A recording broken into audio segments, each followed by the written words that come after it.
बोली आदिम तीर्थंकर आदिनाथ भगवान की, वर्तमान सरसनायक भगवान महावीर स्वामी की, आचार्य देव विद्यासागर जी महाराज की, परम पूज्य प्रमाणिक संत महामना मुनिराज प्रमासागर जी महाराज की जय जय जय। मनोज मुनि संघ की, अहिंसामयी जैन धर्म की।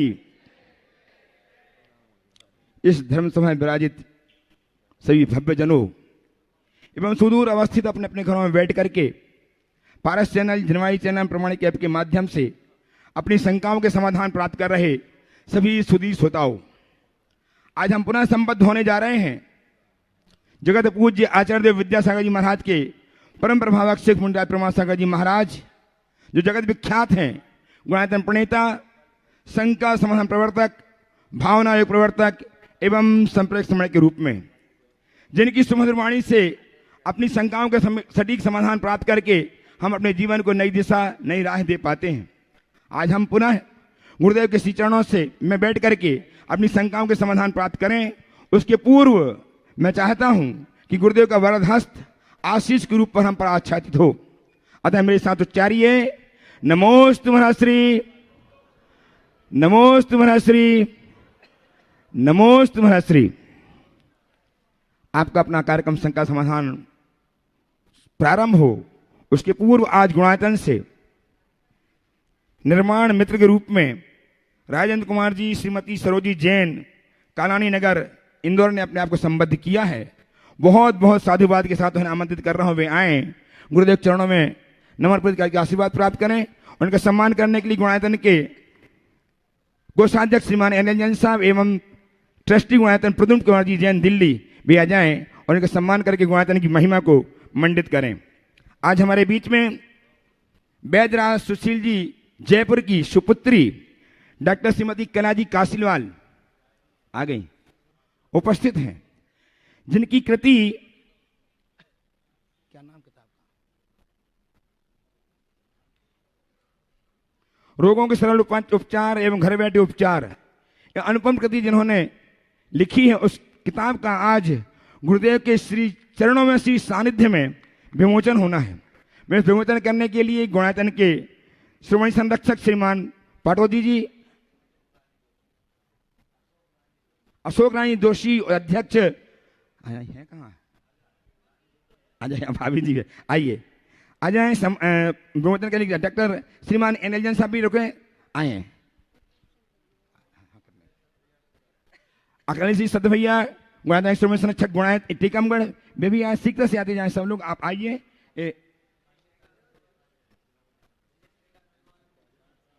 दिनेश सगज गंगावार मुंबई, आइए। श्रीमान अनंत रेखा जी जैन, श्रोमणी संरक्षक गुणायतन, आ जाए सीखता के साथ। अनंत रेखा जी जैन, ये लो। विकास जी आइए, आते जाइए, आप आइए। बहन जी आप आए। कला जी, श्रीमती कला जी काशीवाल, आ जाओ। पुस्तक नाम बता दिया, घर बैठे उपचार एवं रोगों के सरल उपचार, ये पुस्तक अनुपम कृति इन्होंने आज लिख करके गुरुदेव चरणों में लेके आई हैं। आज पुस्तक का विमोचन हमारे गणमान्यों के माध्यम से हो रहा है। जोरदार ताली बजा दीजिए। आपकी कटल ध्वनि के माध्यम से इनका सम्मान किया जाना चाहिए। उनके सम्मान के लिए गुणायतन की पाटो दीजिए। इनकी लेखनी हमेशा चलती रहती है और व्रतियों के प्रति बहुत समर्पित भाव रहता है, गुरुवर के प्रति बहुत बहुत समर्पित भाव। चलिए उनका चलिए करतल ध्वनि संबंधन करें। रोनो कला जी काशीवाल का घर बैठे उपचार, इनका सम्मान करेंगे। धन प्रभाव समिति सम्मान भी करके, हाँ सम्मान कर जाए। सम्मान करने के लिए श्रीमती चंद्रकला जी पाटनी जी आ जाए यहाँ से। कला जी काशीवाल सम्मान करने के लिए दोषी भाभी हैं ही, सम्मान करेंगी। और आपकी करतल ध्वनि सम्मान में निरंतर बजती ही रहनी चाहिए। ये ऐसे अनुपम क्षण है जबकि हम अपने स्वास्थ्य को प्राप्त करने में एक पुस्तक हमारी कारण बनेगी।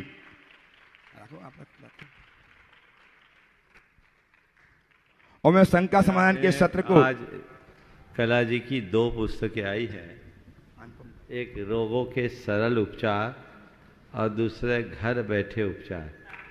ये दोनों पुस्तकें घर बैठे उपचार में तो इन्होंने आपके घर की मसालदानी और घर में आने वाली साग सब्जियों के माध्यम से ही बहुत सारे रोगों के उपचार की विधि बताई है, और रोगों के सरल उपचार भी। ये दोनों पुस्तकें अमेजोन में उपलब्ध है। बहुत अच्छी पठनी, मननी और संग्रहणीय पुस्तकें हैं। सभी को इसका उपयोग करना चाहिए। छोटी छोटी बातों में दवाइयाँ खाने से शरीर की स्थिति और बिगड़ती है। हमें चाहिए कि इस तरह की घर में जानकारियाँ रखें और छोटे मोटे रोगों की चिकित्सा अपने खान पान के माध्यम से ही कर लें, जो हमारे लिए ज़्यादा सेहतमंद बने। बहुत और अब मैं कार्यक्रम को गतिशीलता प्रदान करने के लिए परम पूज्य संधान सागर जी महाराज के श्री चरणों में आपकी ओर से, अपनी ओर के सबकी ओर, सभा की ओर से नमन अर्पित करता हूँ, निवेदन करता हूँ। महाराज श्री इस कार्यक्रम को गति प्रदान करें। नमोस्तु नमोस्तु नमोस्तु। बिना किसी विलंब के अपन लोग आगे चलते हैं गुरु चरणों में। और आज प्रथम प्रश्न के लिए अपने इस सत्र में हमारे ही संत की शोभा स्वरूप सागर जी महाराज के ग्रस्त अवस्था के माता पिता, जिन्होंने बहुत ही उत्साहपूर्वक विधान में यहाँ सिद्ध चक्र विधान भी किया, ऐसे पूरे परिवार के साथ, और बेटा भी पूना से आ गए, हरीश चंद जी जैन, विमला जी जैन, विनीत जी जैन, पुणे सागर, जो गुणायतन के ट्रस्टी भी हैं, आ जाएं और वे अपना प्रश्न करें गुरु चरणों में। आप लोग एक बार जोरदार जोरदार जोरदार तालियों के साथ उनका स्वागत अभिनंदन कर दें बंधुओं, जिस घर से वृत्ति निकले। और उसके बाद में तैयार रहेंगे सतना से अपने बीच में समकित जैन और बब्बल भैया, और शुभम जी जैन, राजवीन जैन तैयार रहेंगे सतना, दोनों ही शिरोमणि संरक्षक हैं। नमस्ते महाराज। नमस्ते महाराज जी, क्षमा महाराज जी। महाराज जी, मेरा प्रश्न यह है कि विशुद्धि क्या है, उसे बढ़ाने के लिए क्या उपाय करें? देखिए, विशुद्धि क्या है, बहुत अच्छा सवाल। प्राय प्रयुक्त होता है संक्लेश और विशुद्धि। तो मैं अगर इसे दूसरे शब्दों में कहूँ, उज्ज्वलता किसे बोलेंगे? बोलो। उज्ज्वलता। हाँ, मलिनता के अभाव को उज्ज्वलता। तो विशुद्धि किसे कहेंगे? संक्लेश के अभाव को। और एकदम चालू शब्दों में कहें, मन का अहोभाव विशुद्धि है, और मन का अहम भाव क्लेश। विकार संक्लेश है, और निर्मलता का नाम विशुद्धि। नमस्ते महाराज जी। अगला श्री समकित जी जैन, बब्बल भैया, और साथ में ही शुभम जी जैन सतना, शिरोमणि संरक्षक। हाँ सर बोलो। और इनका एक बता दें, इस बार पूज्य महाराज श्री जी चरणों महाराज जी माता पिता ना आके, और वो बोलते हैं कि इस बार हम यंग जनरेशन यंग यूथ को भेजेंगे। और ये देखो आप, इन लोगों ने 2 दिन में यहाँ बहुत ही लाभ लिया पूज्य महाराज श्री जी का। नमस्ते इन युवाओं के लिए एक बार जोरदार ताली बजा दीजिए, जो शिरोमणि संरक्षक और गुणायतन से संबंध है, गुरु से संबंधित है। इसके बाद में डॉक्टर सुबोध जी जैन अपने बीच में तैयार हैं अपनी टीम के साथ। नमोस्तु महाराज श्री। मेरा प्रश्न है, पहले परिवार संयुक्त रहते थे तो सबका डिपार्टमेंट बटा हुआ रहता था कि फाइनेंस कौन संभाल रहा है, और रिलेशन कौन संभाल रहा है, फॉरेन अफेयर्स कौन संभाल रहा है। कहने का मतलब, एक व्यक्ति के जीवन में परिवार, व्यापार और उसके बाद बचता है धर्म कार्य। तो ये 3 स्तंभ होते हैं। तो आज का युवा जो एक अकेले कंधे में रहता है, 1 मैन आर्मी रहता है, कि किसी भी वक्त एक हवा का झोंका है तो मालूम नहीं कहाँ संतुलन बिगड़ जाए। तो ऐसा क्या जीवन में घटित करना चाहिए कि हम ये तीनों स्तंभ, या इसके अलावा और कोई स्तंभ आपकी जो नज़र में मुझसे चूक गया हो तो वो बताएं, कि जिसमें हम स्तंभ सारे नींव मजबूत करते जाएं। देखिए, पहले हम लोगों के रगों में प्रेम, परस्परता, सहजीवन, बंधुत्व जैसे जीवन मूल्य हमारे रगों में बहते थे, हमारे संस्कार में थे। तो कार्य बांटा नहीं जाता था, लोग खुद ही अपने अपने काम को तत्परता से संभाल लेते, क्योंकि तब हमारी आस्था ही अलग थी। अब ये सब परंपरागत मूल्य छिन्न भिन्न हो गए। और हमारा संपूर्ण जीवन आत्म केंद्रित होने लगा, व्यक्तिमुखी हम हो गए। तो इस बदलाव के परिणाम स्वरूप सब चीजें बदल गई। अब तो परिवार ही सीमित रह गया, कुटुंब और बाकी चीजें तो खत्म हो गई। अब ऐसे समय में क्या करें? व्यापार, परिवार, धर्म कार्य, पर एक चीज और जोड़ दो, सोशल रिस्पॉन्सिबिलिटी, सामाजिक दायित्व। 4 स्तंभ हो गए। इन चारों का निर्वाह करते हुए जीवन को कैसे आगे बढ़ाएं? आज भी लोग बढ़ा रहे, जो अकेले रह रहे वो भी बढ़ा रहे। इसके लिए क्या करना है? हमें अपनी प्राथमिकताओं को सुनिश्चित करना है। जीवन को आगे बढ़ाने के लिए व्यापार जरूरी है, पर व्यापार आप किसके लिए करते हो? परिवार के लिए महाराज। तो व्यापार करो इस बात को ध्यान में रखते हुए कि हम परिवार के लिए व्यापार कर रहे हैं, तो व्यापार करते हुए परिवार का ध्यान रहे और व्यापार की समयावधि सुनिश्चित होनी चाहिए। व्यापार जब सर्वोच्च प्राथमिकता पा जाता है तो परिवार, समाज, धर्म ये सब चीजें छूटने लगती। तो व्यक्ति को व्यापार को एक सीमा तक करनी चाहिए और ये समझना चाहिए कि जीवन के लिए व्यापार है, व्यापार के लिए जीवन नहीं। 8 घंटे 10 घंटे व्यापार को दे देना पर्याप्त, उससे ज्यादा नहीं। पर मैं देखता हूं आजकल के जितने भी प्रोफेशनल्स हैं उनकी हालत मजदूरों से भी गई बीती। एक मजदूर को यदि कोई फेस्टिवल एंजॉय करना होता है तो अच्छे से करता है, अगर कोई शादी ब्याह में जाना होता है तो फुल एंजॉय करता है। ठीक है, एक दिन नहीं कमाएंगे, लेकिन तुम सेठ लोगों को सोचना पड़ता। महाराज जी दुखती रख पकड़ ली है। ये हकीकत है। ऐसा क्यों? कि तुमने अपने आप को वैसा बना रखा है। दृष्टिकोण बदले तो चीजें परिवर्तित हो सकती। तो एक तो इस पर ध्यान दिया जाए, प्राथमिकता कि मुझे अपने व्यापार के लिए कितना समय देना। व्यापार के साथ परिवार के लिए जो समय है वो परिवार को देना चाहिए, पर ज्यादातर समय तो व्यापार में चला जाता है और परिवार के पास आते भी हैं तो सोशल मीडिया खा जाता है। घरवाली बाजू में बैठी है फिर भी उसको पता नहीं, और फिर घरवाली भी अपने में मगन है, घरवाला भी अपने में मगन है, सबके रील स्क्रॉल हो रहे हैं। ये सिस्टम गड़बड़ा रहे कि नहीं? नहीं। एक व्यक्ति मुझसे जुड़े हुए, एक मल्टीनेशनल कंपनी में वाइस प्रेसिडेंट, वो कहते हैं महाराज जी हमने अपने घर में जूते उतारने की जगह पर ही मोबाइल रखने की जगह रख दी। घर घुसते हैं मोबाइल वहीं रख देते हैं, मोबाइल रख दिया और कॉल हमारा डाइवर्ट रहता है, बेसिक फ़ोन पे आता है। मोबाइल का काम ही नहीं है, जूते की तरह मोबाइल उतारो ताकि हम लोग अपनत्व के साथ जी सके, प्रेम के साथ रह सके। वाह, कितना अच्छा उदाहरण है। क्या आप कर सकते हैं ऐसा? अगर शुरू कर दो, कॉल डाइवर्ट कर दो, बेसिक फ़ोन करो। तुम्हें ज़रूरत होगी तो तुम उठ के फ़ोन कर लेना, किसी की ज़्यादा ज़रूरत होगी तो बार बार कॉल आएगा।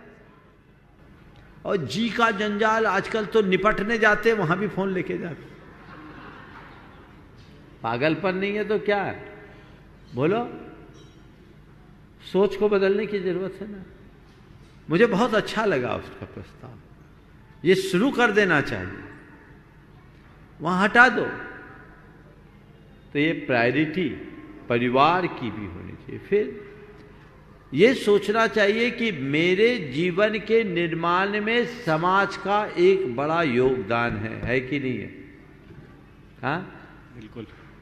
तुम आज सब सुशील संस्कारवान नागरिक बने हो तो कैसे बने? समाज के कारण बने ना। समाज में ये तुम्हें संस्कार नहीं मिले होते तो तुम बने होते। तो मेरे जीवन के निर्माण में समाज का योगदान है, तो मेरी ये रिस्पॉन्सिबिलिटी बनती है कि मैं अपनी सोशल रिस्पॉन्सिबिलिटी को पूरी करूं, कुछ समय समाज के लिए भी दूं, समय दूं, योगदान दूं, दान दूं, कंट्रीब्यूशन मेरा होना चाहिए। और चौथी बात धर्म की, तो धर्म को अपनी सर्वोच्च प्राथमिकता होनी चाहिए। और धर्म की प्राथमिकता का मतलब केवल धार्मिक क्रियाओं को करने तक नहीं, इन तीनों कार्यों में धर्म साथ में होना चाहिए। व्यापार में भी धर्म होना चाहिए, परिवार में भी धर्म होना चाहिए, समाज सेवा में भी धर्म होना चाहिए, और इनके साथ जितना बन सके धार्मिक क्रियाकलापों का अनुपालन करना चाहिए। मतलब व्यापार में धर्म क्या, तो व्यापार में दुकान में पूजा पाठ नहीं होगी, व्यापार में धर्म, अधर्म से बचना ही व्यापार का धर्म है। अनैतिकता, हिंसा, शोषण आदि और अप्रामाणिकता से बचना ये व्यापार का धर्म है। परिवार में प्रेम और सद्भावनाओं को जीवित रखना ये परिवार का धर्म है। समाज में दयाशीलता, करुणाशीलता को अपनाए रखना और वात्सल्य के भाव को बढ़ाए रखना ये समाज का धर्म है। ये तीन जगह धर्म कर लो, कदाचित मंदिर नहीं भी आओगे तो भी तुम्हारा धर्म तुम्हारे साथ सुरक्षित रहेगा, तुम्हें कोई चिंता करने की जरूरत नहीं है। और इन तीन में धर्म को पाले बिना तुम घंटों मंदिर में भी बैठे रहोगे, तुम्हारा उद्धार नहीं होगा। तो व्यवहारिक धर्म को आत्मसात करने की जरूरत है। जब तक धर्म हमारे विचार और व्यवहार में प्रतिष्ठापित नहीं होता, धर्म का वांछित परिणाम नहीं मिल सकता। एक प्रश्न शुभम भैया भी, महाराज जी। और उसके बाद में डॉक्टर सुबोध जी जैन ट्रस्टी बुनाईतन तैयार हैं। महाराज जी, संपूर्ण जैन समाज सतना की ओर से 3 बार नमोस्तु नमोस्तु नमोस्तु। आशा है कि आपके पावन चरण जल्दी हमारी धरा को अनुग्रहित करेंगे।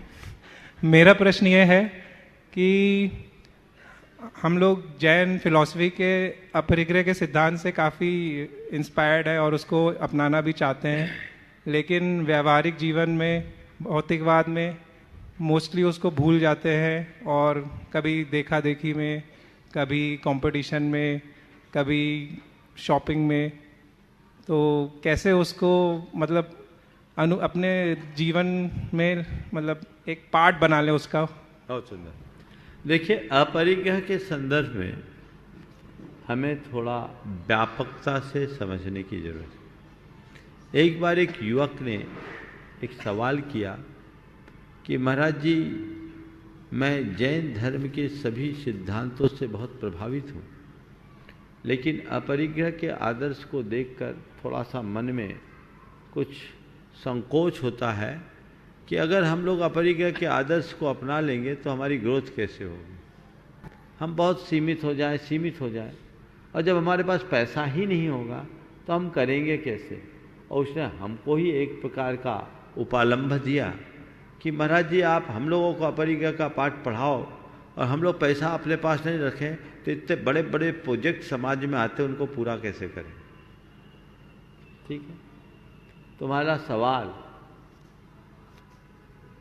का उत्तर इस उत्तर में मिल जाएगा। मैंने उससे कहा कि भाई, किसने कहा कि तुम परिग्रह मत रखो।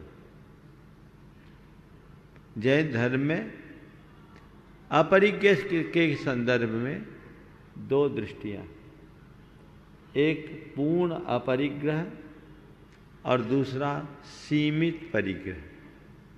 क्या कहा?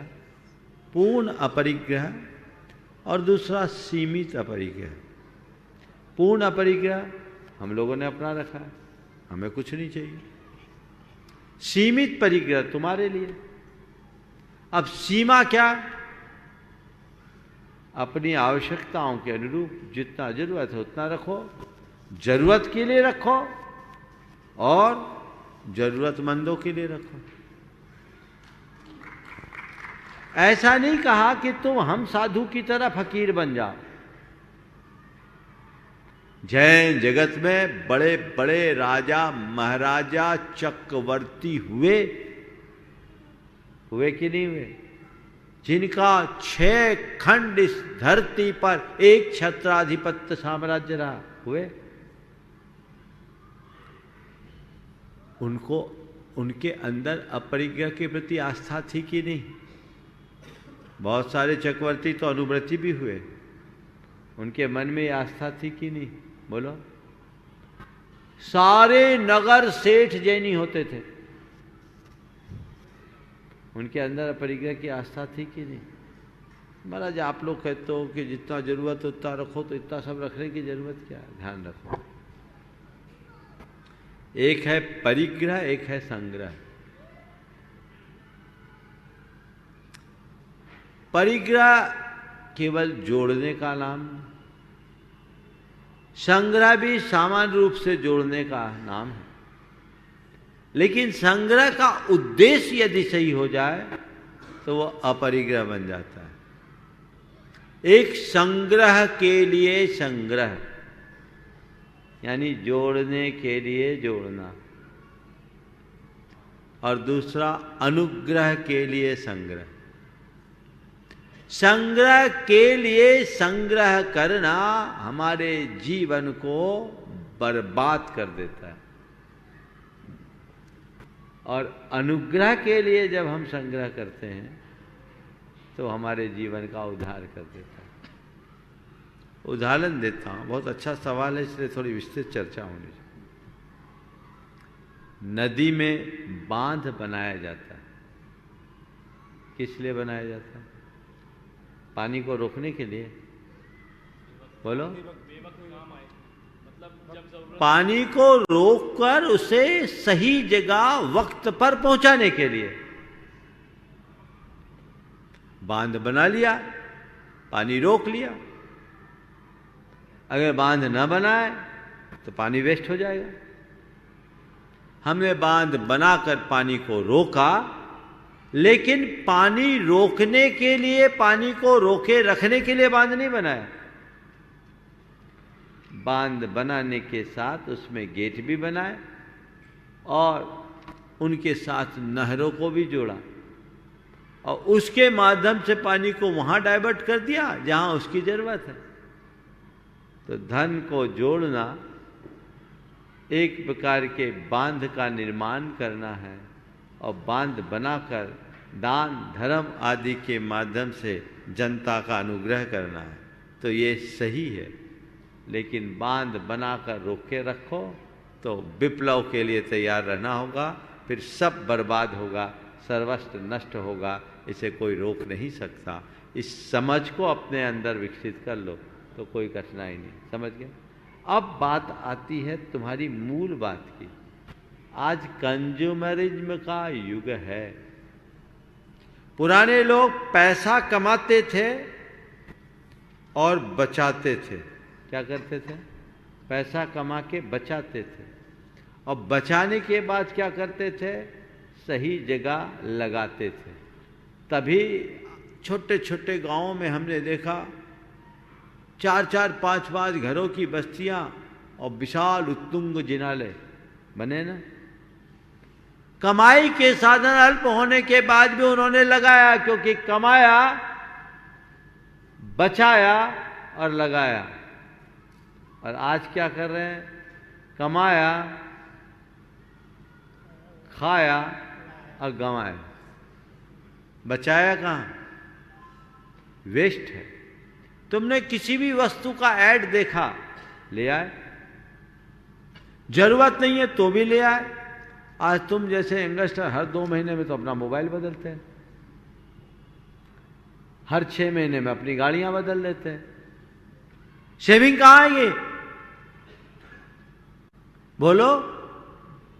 अनावश्यक चीजों का संग्रह करने का त्याग करो, अनावश्यक व्यय से बचो।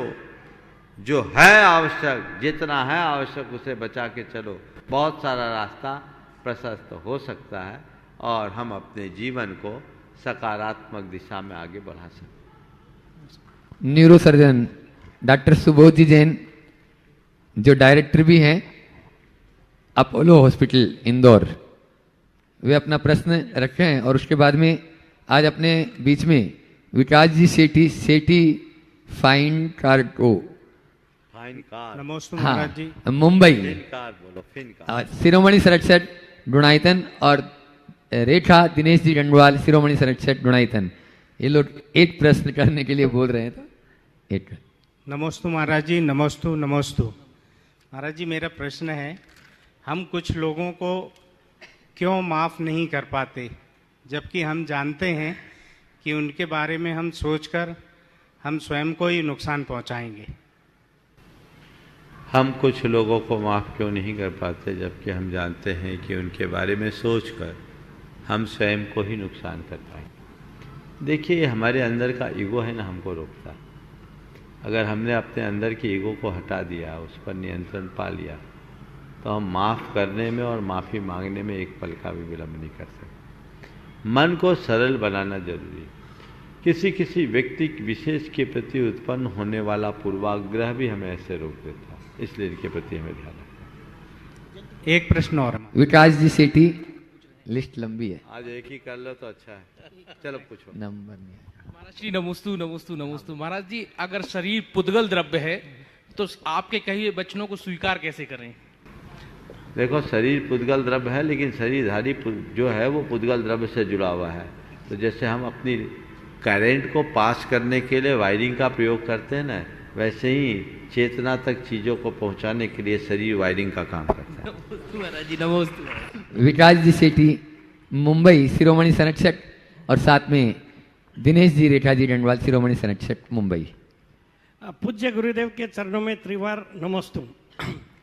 गुरुदेव, मेरा जो प्रश्न है थोड़ा व्यक्तिगत है, इन द सेंस कि मैं फाइनेंशियल कंसल्टेंसी और एडवाइजरी सर्विसेज प्रोवाइड करता हूँ। मतलब जो जितने पॉपुलर टीवी चैनल्स हैं, खास करके जी बिजनेस पे लाखों करोड़ों दर्शकों को स्टॉक पे एडवाइजरी सर्विसेज देता हूँ।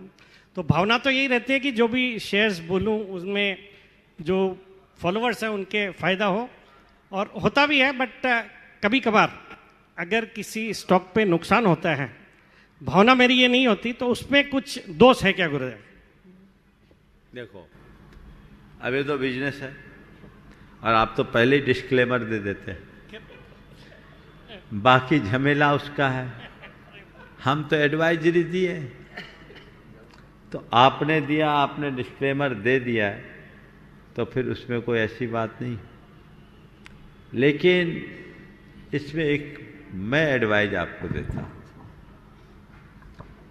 बाकी बातों में नुकसान हो ना हो मैं नहीं कहूँगा, लेकिन लोग तो कोसते ही होंगे कि फंसा दिया, तो उनकी हाय तो बद्दुआएं मिलती होगी। और ये बात सही है, रुलाने का सब बोलता है, खिलाने का कोई नहीं बोलता। लेकिन एक बात जिस पर बहुत ध्यान रखने की, आप हर किसी कंपनी के शेयर को एडवाइज मत कीजिए। ऐसे में लेदर पोल्ट्री, मैं बोल रहा हूँ पूरी बात, आप करते होंगे, मुझे मालूम है कि नहीं करता हूँ, मैं जो मैं कह रहा हूँ वो करते होंगे, क्योंकि पवन कुमार सेठी के बेटे हो, इतना संस्कार तो होगा ही। लेकिन बस जिन कंपनियों का उत्पाद हिंसक है, यहाँ तक कि जो 5 स्टार होटल्स चलाते हैं, जो कंपनियां लिकर बनाती है, ऐसे पदार्थों का व्यापार करने वाली कंपनीज के शेयर को बढ़ावा देना उनके द्वारा किए जाने वाले पापों में हिस्सेदार बनना है। और यदि आप पाप में हिस्सेदार बनोगे तो पाप के भागी जरूर होंगे। लिमिटेशंस होंगे, लेकिन मैं मानता हूँ बहुत सारे ऐसे ऑप्शंस हैं जिनको आप एडवाइज कर सकते हो। तो हमेशा ये प्रयास करना चाहिए कि मेरे किसी भी एडवाइस से किसी प्रकार का पाप ना हो। धन्यवाद गुरु, धन्यवाद। हाँ, आगे। हाँ, दिनेश भैया एक प्रश्न करना है और उसके बाद में तैयार रहेंगे जयदीप जी वास्तुविद भोपाल। नमोस्तु नमोस्तु नमोस्तु महाराज। महाराज, जीवन में सदैव जीत आवश्यक नहीं होती। प्रकृति, परमात्मा और परिवार से हार में भी हमको जीत का एहसास होता है। महाराज, मेरा प्रश्न है, जीवन में सदैव जीत आवश्यक नहीं होती है। प्रकृति, परमात्मा और परिवार के साथ हार में भी जीत छुपी होती है।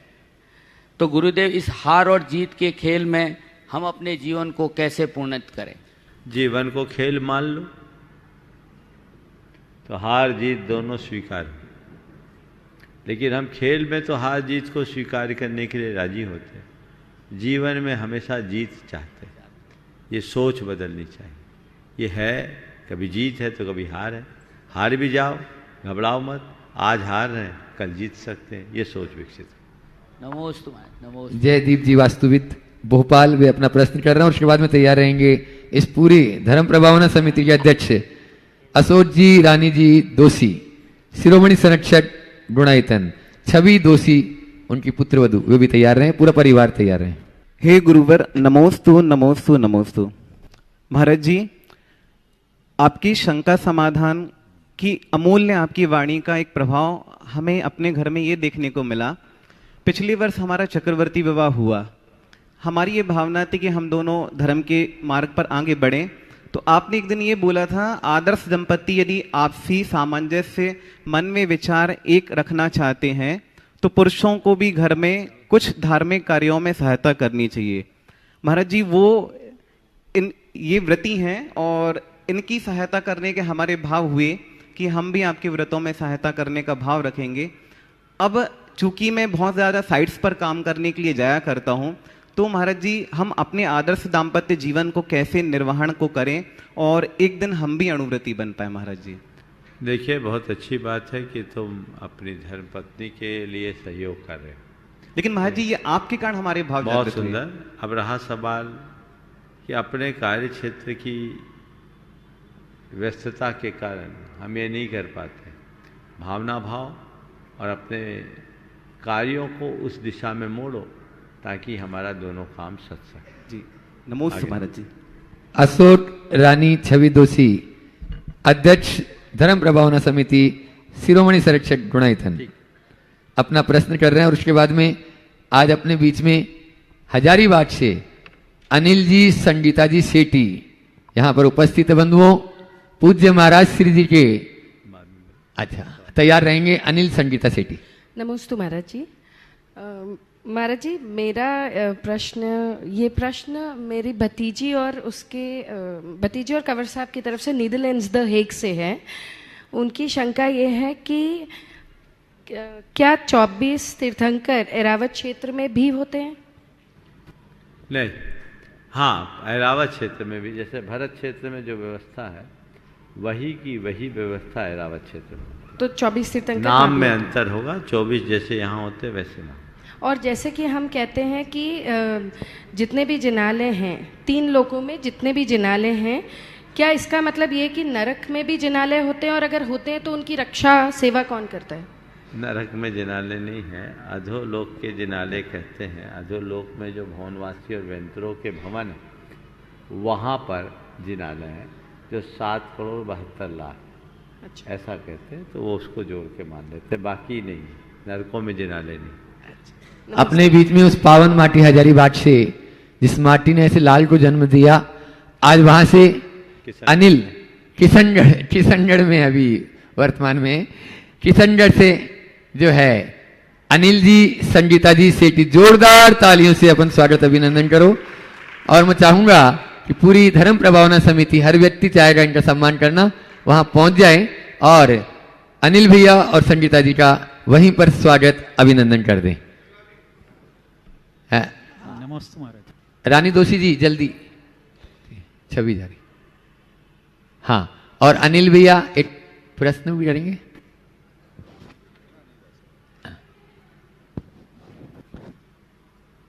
एक बार फिर से ताली बजा दीजिए। बंधुओं, जहां से ऐसा रत्न हमको मिला है जो आज पूरे संसार को आलोकित कर रहा है, बोलो अनिल भैया अपना प्रश्न गुरु चरणों में रखें और उसके बाद में तैयार रहेंगे खाते गांव से आयुषी मोनू कासलीवाल। महाराज जी, धन कमाने के दो तरीके होते हैं। एक तो खूब धनार्जन, खूब कमाई करना, दूसरी अपनी ज़रूरतों को कम करना। तो दोनों में श्रेष्ठ कौन है और उसका कैसे पालन करें? खूब धनार्जन करना और ज़रूरतों को पूर्ति करना, दोनों अपने अपनी दृष्टि से सही है। यदि उदारता है तो धनार्जन करो, और यदि निर्वृत्ति में जीना है तो केवल अपनी ज़रूरतों की पूर्ति करो। यदि तुम्हारे मन में ज़रूरतों की पूर्ति से ही संतोष है तो तुम्हें कोई विकल्प करने की जरूरत नहीं। पर ज़रूरतों की पूर्ति मात्र से संतोष नहीं है, तो एक व्रत ले लो ज़रूरतमंदों की पूर्ति करने का, और जी भर करके कमाओ और जी भर करके लगा दो, कोई बुराई नहीं। लेकिन इन दोनों का उल्लंघन कर दो तो सिवाय बुराई के कुछ भी नहीं। नमस्ते महाराज। वीर सागर जी महाराज जिन सिद्ध क्षेत्र नेमावन में विराजमान, वहां पर चक्रवर्ती विवाह करके ये दंपति यहाँ गुरु चरणों में आज उपस्थित हुए हैं। जोरदार ताली बजा दीजिए। अभी सिद्ध क्षेत्र और अतिशय क्षेत्र 7 दिन में इनको सब करने हैं और गुरु दर्शन भी करने हैं। ऐसी ही भावना के साथ में वो अपना प्रश्न गुरु चरणों में रख रहे हैं। और उसके बाद में श्री नीरज जी पूजा जी जैन दिल्ली गुणायतन ट्रस्टी तैयार रहे हैं। नमोस्तु महाराज जी, नमोस्तु महाराज जी, नमोस्तु महाराज जी। अभी हमारा नेमावर में चक्रवर्ती विवाह हुआ है और अब 7 दिन की तीर्थ यात्रा के बाद हम घर गृहस्थ जीवन में प्रवेश करने वाले। तो महाराज जी, हम हमारे गृहस्थ जीवन और धर्म को कैसे हमारे लाइफ में बैलेंस रखें, कृपया मार्गदर्शन दीजिए। देखो, पहले मैंने इस विषय में अनेक बार विस्तार से बात किया है। बिल्कुल आप अपना जो व्रत है उसको निर्बाध पाले। आशीर्वाद। संकल्प की शक्ति का बोध कराने वाले मेरे गुरु के चरणों में कोटि कोटि वंदन, अभिनंदन। महाराज श्री, आज प्रसंग थोड़ा बड़ा है। महाराज श्री, जैसे गौतम गंधर्व को भगवान महावीर से राग हुआ था, आपको भी गुरुदेव से राग हुआ था, ऐसे ही भगवान मुझे भी आपसे राग हो गया है। ये राग वैराग में कब बदलेगा मैं नहीं जानता, लेकिन भगवान इस राग का मुझे जब पता लगा, जब 27 जुलाई को मैं समायक में था और समायक में स्मरण हो पाया मुझे कि मेरे गुरुदेव ने कठोर अभिग्रह धारण कर लिया है और वो उबली सब्जी बिना नमक के खा रहे हैं, और मेरी आंखों से आंसू बहने लगे। और मेरे मन में यह आया कि मैं गुरुदेव को रोकूंगा, और अगर मैं गुरुदेव को रोकूंगा, उनसे कहूँगा कि पहले ही वो संतुलित आहार करते हैं, अगर वो नहीं मानेंगे तो मैं भी वही भोजन करूँगा जो मेरे गुरुदेव करते हैं। महाराज साहब, मैं भी उस समय अपने आप को कमज़ोर महसूस कर रहा था, लेकिन महाराज साहब मेरा सवाल यह है कि जब साधु कठोर अभिग्रह के कारण कमजोरी महसूस करते हैं तो श्रावक भी अपने अंदर कमजोरी महसूस करते हैं, ये क्यों होता है? और महाराज साहब, ये प्रैक्टिकल आपका क्या सफल रहा? आपने कहा था कि प्रैक्टिकल जब करना जब मैं उसका आदेश दूँ। देखो, साधुओं का काम तो है साधना करना, और भांति भांति के प्रयोग हम लोग करते रहते हैं। पर मैं कहूँ कि मेरी होड़ तुम करो तो शायद परेशान हो जाओ, फिर तो मेरे ही जैसा बनना पड़ेगा। और जिनको लेकर आए हैं ना, उन सब का ख्याल फिर क्या कौन करेगा? आज्ञा दे तो महाराज साहब बन जाऊंगा। तो बोला, उनका ख्याल कौन करेगा? ये सोच लो। तो जो भी व्यवस्थाएं हैं आप लोगों को अपने हिसाब से करना चाहिए। लेकिन जहाँ तक मेरे अनुभव का सवाल है, जो प्रक्रिया हमने अपनाई, ये मैं महसूस करता हूँ कि इससे हमारे अंदर अतिरिक्त ऊर्जा का संचार हुआ। जी महाराज साहब, समझ। मैंने अपने अनुभूति को सार्वजनिक रूप से पहले भी प्रकट किया, इसलिए बार बार मैं नहीं दोहराना चाहता। और मैं ये भी नहीं कहता कि आप इसको अपनाओ, नहीं तो कल आप हम पर ही क्लेम ठोक दोगे कि आपसे प्रेरित होकर हमने किया और हमको नुकसान हो। ऐसा नहीं होगा भगवान। नहीं, आपकी बात नहीं कर रहा। जमाना जी महाराज खतरनाक है, इसलिए डिस्क्लेमर पहले दे देना चाहिए। जी महाराज, ये डिस्क्लेमर बहुत जरूरी हो गया है। अब क्या पता किसके दिमाग में कौन सा फितूर आ जाए, इसलिए मैं तो यही कहूँगा, इस तरह की किसी भी प्रक्रिया को कोई अपनाए जी महाराज, तो किसी विशेषज्ञ से सलाह लेकर के ही अपनाए, ताकि उनको किसी भी प्रकार का दुष्परिणाम ना आए, दुष्प्रभाव से बचे। मेरे लिए तो आप ही विशेष है महाराज। ओम धन्यवाद। वैद्य जी जिन्होंने आरोग्य विहार की स्थापना की, और उस आरोग्य भारती और उस आरोग्य भारती से आज डॉक्टर कला जी कासलीवाल अपने पूरी टीम के साथ में यहाँ उपस्थित है, जिनकी अभी 2 पुस्तकों का भी यहाँ विमोचन भी बहुत ही अच्छे से हुआ। वे अपना एक प्रश्न गुरु चरणों में रखना चाह रही हैं और उसके बाद में तैयार रहेंगे NL जैन साहब गुणाईतन। चले गए त्रैवार गुरुदेव को नमोस्तु नमोस्तु नमोस्तु। गुरुदेव, मेरा ये प्रश्न है कि आज आधुनिक समय में क्या हम इतने आधुनिक हो गए कि हमारे सामाजिक जो कार्य हम करते हैं और उसमें उसके बाद स्वल्पाहार रखते हैं या अल्प भोजन रखते हैं, तो उसमें अष्टांगिका जैसे पर्व के अंदर भी शादी विवाह में सब में क्या लहसुन प्याज बनाना बहुत ज़रूरी है? कि जो लोग लहसुन प्याज नहीं खाते वो लोग वहाँ जाके काउंटर से वापस चले जाते हैं कि हमको इस जगह खाना नहीं खाना। मैं तो लोगों से एक सलाह देना चाहूँगा कि आज 5 सितारा होटलों में भी जैन फूड अलग से मिलता है। एयर सर्विसेज में भी जैन फूड की व्यवस्था है। और हमने सुना है रेलवे में भी कुछ सुविधाएं आ गई। सब जगह जब ये सुविधाएं हैं तो हमें इस बात को तो प्राथमिकता के साथ सुनिश्चित करना चाहिए और अपने वैवाहिक कार्यक्रमों में विशुद्ध जैन भोजन देना चाहिए ताकि हम जैनत्व की छाप छोड़ सकें। इन सब चीज़ों का अनुकरण करने की ज़रूरत नहीं, पर आजकल देखा देखी में, अंधानुकरण में लोग इन सब तरह की चीज़ों का प्रयोग करने लगे हैं और ये हमारी पहचान को खंडित कर रहे हैं। इससे हमारी परंपरा छिन्न भिन्न हो रही है। इसके प्रति बेहद जागरूकता की ज़रूरत है और जब तक हम ऐसी जागरूकता प्रकट नहीं करेंगे इनसे बचेंगे। गुरुदेव, कभी कभी बहुत शर्म आती है कि अपने जैन धर्म में कहीं नहीं बनता है और अजैनियों के हम जब पता है कि जैन वहाँ आएंगे तो वो लोग अपने भोजन में बिल्कुल भी लहसुन प्याज जमकर नहीं बनाते। तब बड़ा हास्यास्पद होता है जब जैनों के यहाँ जैनियों की कोई एक्स्ट्रा व्यवस्था नहीं होती। बहुत सुंदर। चलिए डॉक्टर प्रद्युम्न जी जैन गुणाईतन वे अपना प्रश्न कर रहे हैं और उसके बाद में तैयार रहेंगी चंद्रकला जी पाटनी रांची। नमस्ते महाराज श्री। महाराज श्री, जिस प्रकार से हमारे को संसारिक कार्यों के लिए हमें शिक्षण की आवश्यकता होती है गुरु की, आध्यात्मिक गुरु की भी हमें उतनी ही आवश्यकता है। मगर महाराज श्री, जैसे हम अपनी शैक्षणिक योग्यता के लिए गुरु का चयन करते हैं, एक तो हमें आध्यात्मिक गुरु का किस प्रकार चयन करना चाहिए, उसी तरह से महाराज श्री जो अनुव्रत महाव्रत धारण करने के लिए हमारे को आध्यात्मिक गुरु की आवश्यकता होती है, तो ऐसा क्यों है कि उनकी आवश्यकता हो और वो कैसे गुरु हो, कैसे चयन किया जाता है? देखो, गुरु का चयन करना बहुत सरल भी है और बहुत कठिन भी। गुरु को खोजोगे और गुरु को चुनोगे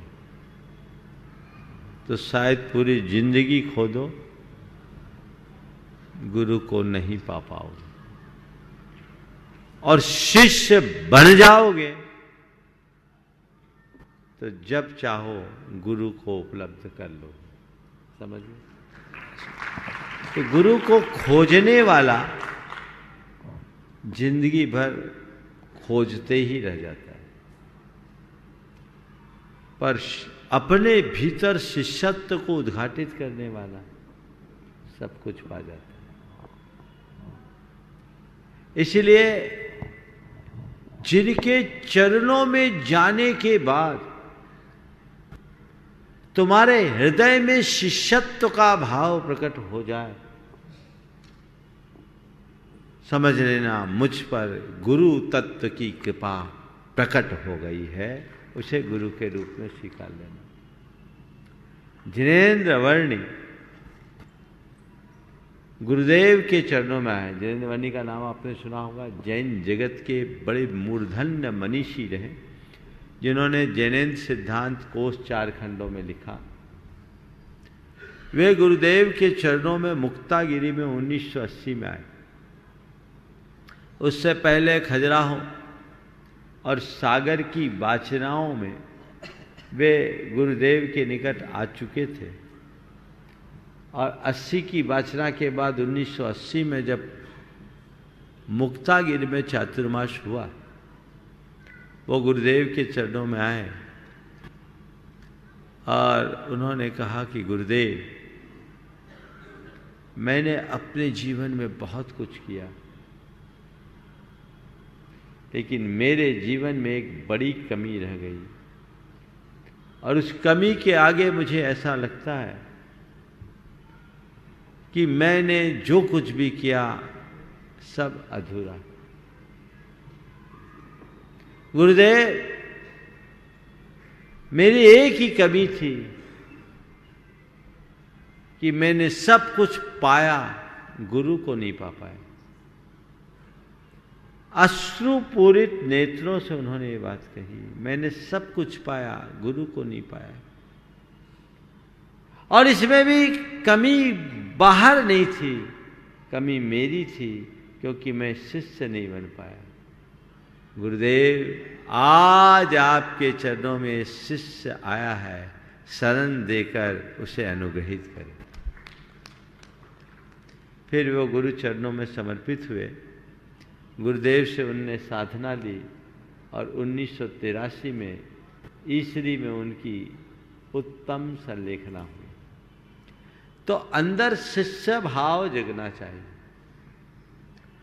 और फिर एक बार जिससे हमने नाता जोड़ लिया, फिर इधर उधर झांकना नहीं चाहिए। स्थूल रूप से चूंकि हम गुरु को अपना एक आध्यात्मिक मार्गदर्शक के रूप में स्वीकार करते हैं, तो जिनके अंदर आध्यात्मिकता दिखे उनके शरणागत हो जाए और जीवन का पथ प्रशस्त करें। नमोस्तु महाराज। चंद्रकला जी पाटनी रांची, और उसके बाद में ब्रह्मचारिणी अनीता दीदी तैयार रहेंगी, साधना और साथ में ब्रह्मचारिणी साधना दीदी भी। मेरी तरफ से जगत के सब्जियों की तरफ से मुनिराजों के चरणों इनके में साथ में सटकुन दीदी भी सटकुन दीदी भी, और छुल्लक जी महाराज के चरणों में इच्छा में। महाराज श्री ऐसे रिद्धिधारी मुनिराज होते हैं कि वो कहते हैं कि मर जाओ तो मर जाए और जी जाओ तो जी जाए। लेकिन एक तरफ कहा जाता है कि आयु कर्म है तो जिनेंद्र भगवान भी कुछ नहीं कर सकते, और अगर आयु कर्म खत्म हो गई तो भी जिनेंद्र भगवान कुछ नहीं कर सकते। तो फिर ये दोनों बात क्यों? बहुत अच्छा सवाल।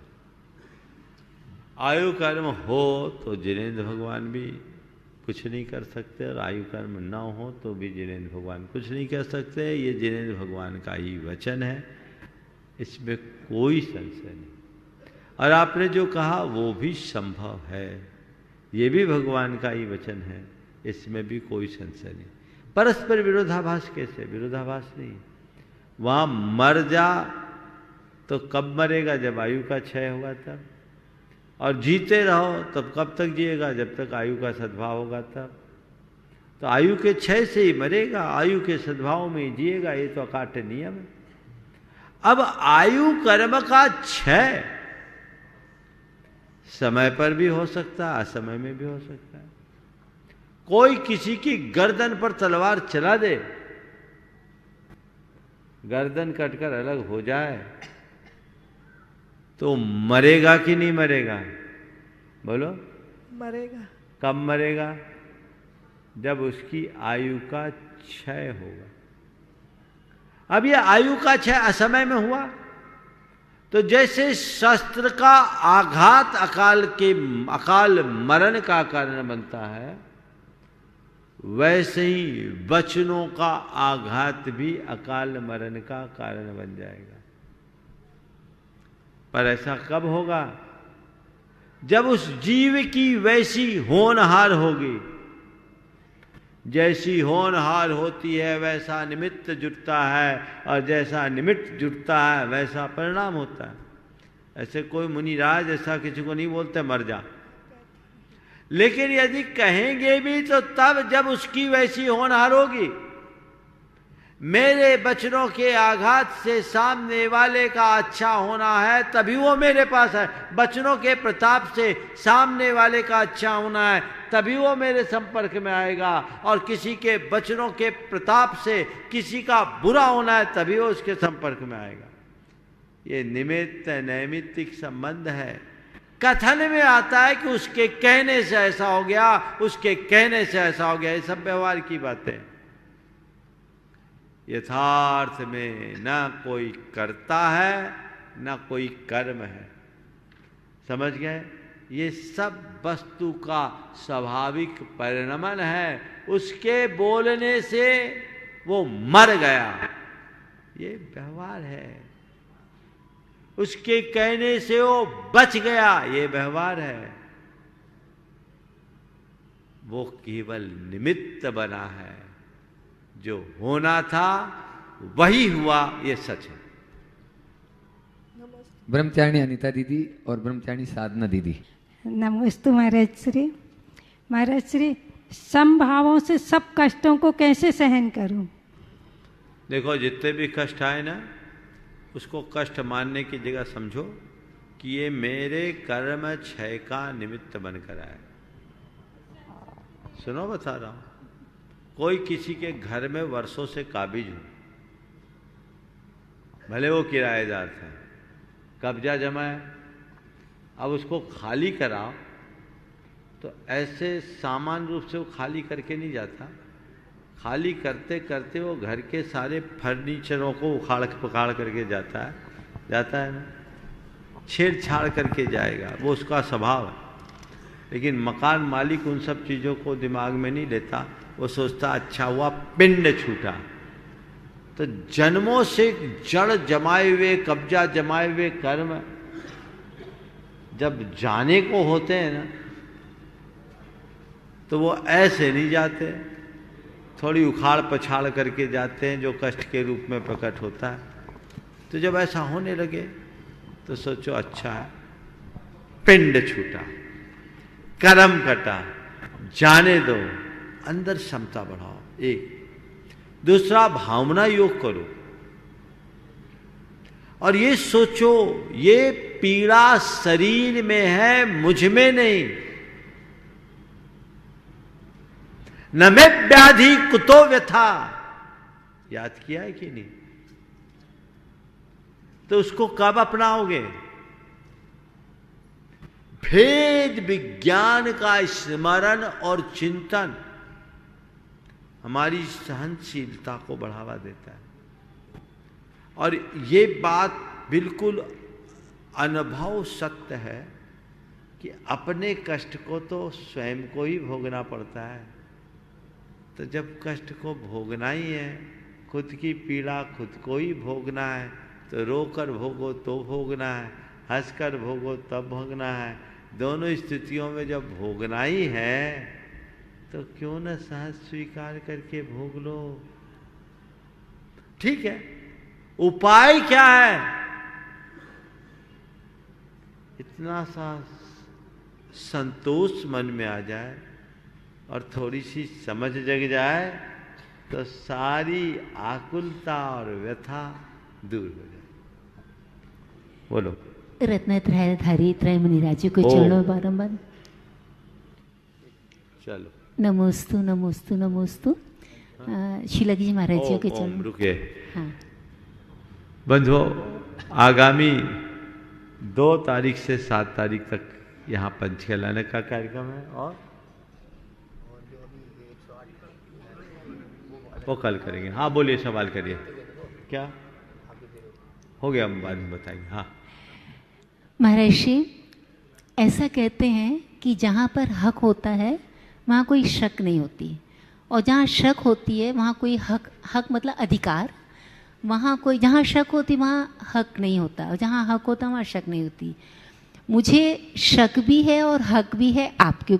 ये प्रश्न उचित है अथवा नहीं है, आप मुझे क्षमा के साथ इसको समाधान करिएगा।